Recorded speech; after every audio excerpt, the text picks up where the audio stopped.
உண்மைதான், பச்சையாக இருக்கிற வயல்கள் அதிக வருவாயை தரவில்லை. மஞ்சள் கற்களாக நட்டபோது அது அதிக வருவாயை தந்தது என்று ஒருவருடைய கவிதை நினைவுக்கு வருகிறது. மாற்றங்கள் நிகழ்ந்து கொண்டுதான் இருக்கும். மனித சமுதாயம் மாறிக்கொண்டுதான் இருக்கும். அதை யாரும் தடுத்து நிறுத்த முடியாது.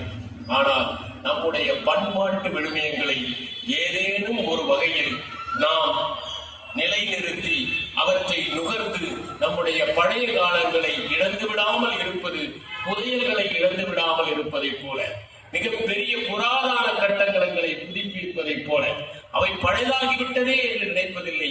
அவற்றின் பிரம்மாண்டம், அவற்றின் மகத்துவம், அவற்றின் பெருமையை நாம் நினைந்து மகிழ்வதை போல நம்முடைய பாரம்பரிய கூறுகளை நாம் எப்போதும் நினைந்து நுகர்ந்து மகிழ்ந்து அனுபவிக்க வேண்டும் என்பதைத்தான் இந்த தொட்டில்கள் மீண்டும் தாலாட்டோடு ஆடத் தொடங்குகிற போது, இசையால் இல்லங்கள் நிரம்புகிற போது இதயமும் நிரம்பும் என்று கூறி விடைபெறுகிறேன். வணக்கம்.